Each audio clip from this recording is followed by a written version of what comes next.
Halo teman-teman semua, perkenalkan kami dari kelompok 7 yang beranggotakan Erlina Putri Dieni, Muhammad Alif Syahbana, Nur Hikmah, Putri Maulidasari, dan Renhat Renadinata.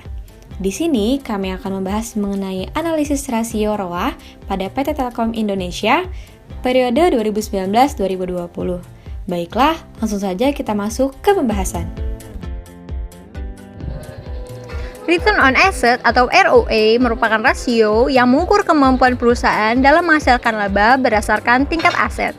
Menurut Namdo, jika rasio ROA memiliki hasil yang tinggi, maka perusahaan dinilai mampu melakukan efisiensi dan efektivitas pengelolaan aset.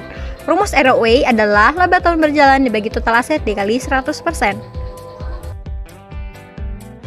Sebagai contoh, kelompok kami menggunakan data laporan keuangan PT Telkom Indonesia Tbk. Berikut perhitungannya.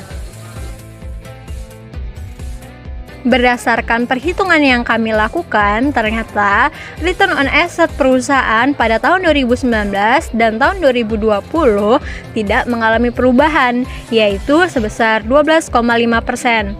Nah, di sini dapat kami katakan bahwa kami sepakat dengan perhitungan yang telah dilakukan oleh PT Telkom Indonesia Tbk. Nah, kita perhatikan pula return on asset perusahaan ternyata mengalami penurunan sebesar 0,5%. Hal itu karena kenaikan total aset dan kenaikan laba tidak beriringan atau tidak sebanding. Jika kita perhatikan pada laporan keuangan PT Telkom Indonesia berhasil mendapatkan penghasilan pada tahun 2020 sebesar 29.563 juta rupiah, mengalami kenaikan dari penghasilan tahun sebelumnya sebesar 27.592 juta rupiah. Hal ini menjadi selisih dari tahun 2019 ke tahun 2020 sebesar 1.971 juta rupiah. Kenaikan laba tahun berjalan ini disebabkan adanya kenaikan pendapatan perusahaan dan penurunan beban perusahaan dari tahun 2019 ke tahun 2020. Berikut merupakan komposisi pendapatan PT Telkom Indonesia.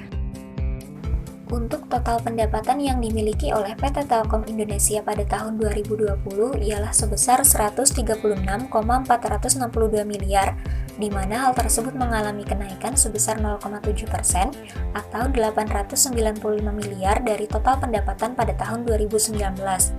Dari gambar sebelumnya dapat diketahui bahwa kenaikan pendapatan PT Telkom Indonesia tahun 2020 terutama disebabkan oleh dua hal. Yang pertama, adanya peningkatan pendapatan data, internet, dan jasa teknologi informatika, dan yang kedua, adanya peningkatan pendapatan IndiHome. Pada akhir periode 2020, PT Telkom Indonesia mencatat pendapatan data, internet, dan jasa teknologi informatika yakni sebesar 75,816 miliar. Nah, di mana angka tersebut mengalami kenaikan sebesar 4,2% atau 3,28 miliar bila dibandingkan dengan tahun 2019. Tumbuhnya pendapatan data, internet, dan jasa teknologi informatika disebabkan oleh beberapa hal. Yang pertama, adanya peningkatan pendapatan internet dan data seluler yang tumbuh positif sebesar 6,9%. Yang kedua, adanya peningkatan pendapatan lain-lain sebesar 71,4%. Dan yang ketiga, adanya peningkatan pendapatan internet, komunikasi data, dan jasa teknologi informatika sebesar 7,9%. Peningkatan pada pendapatan ini dikompensasi dengan adanya penurunan pendapatan dari SMS sebesar 31,8%. Pendapatan IndiHome mengalami pertumbuhan secara positif sebesar 21,2% pada tahun 2020. Hal tersebut didorong oleh semakin bertambahnya pelanggan IndiHome sebesar 14,5%.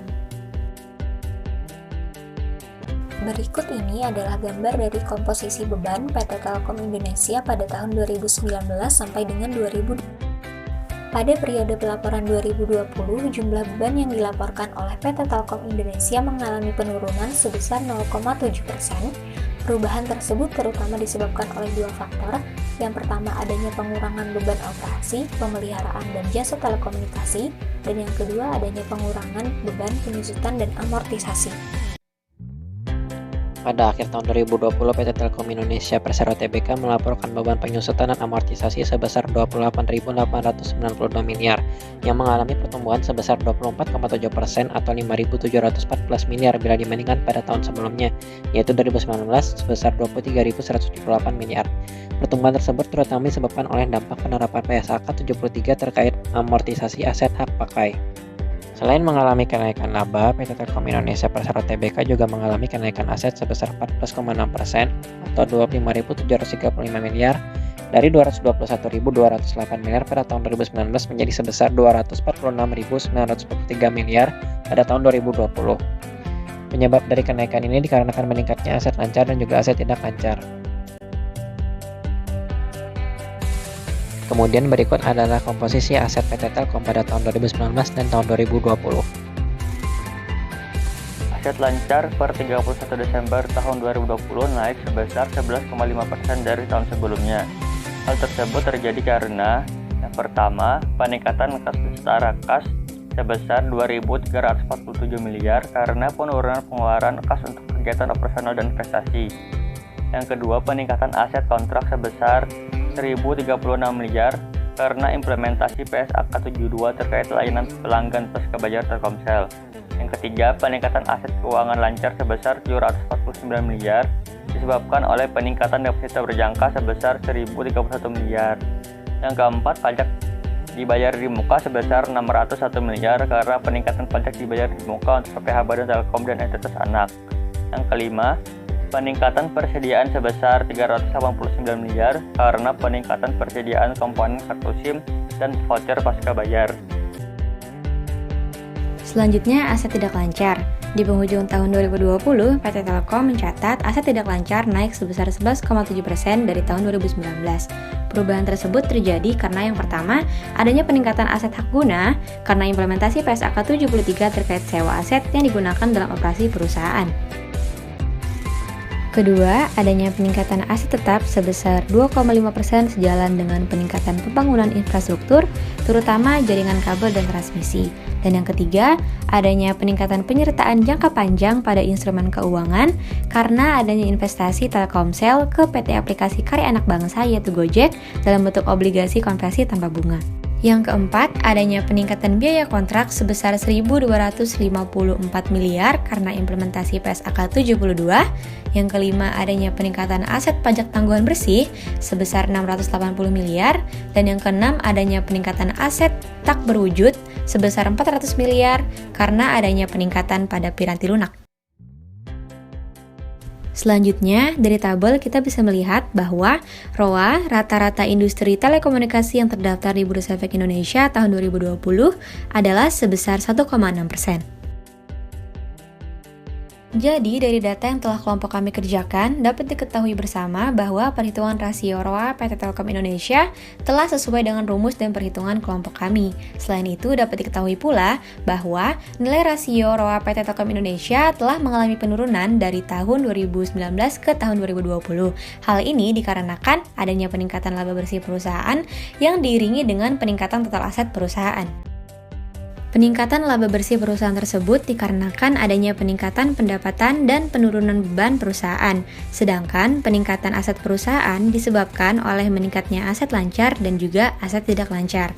Meskipun ROA PT Telkom Indonesia mengalami penurunan pada tahun 2020, tetapi jika kita bandingkan dengan perusahaan telekomunikasi lainnya, ROA PT Telkom Indonesia tetap berada jauh di atas rata-rata industri. Sekian dari kami, terima kasih.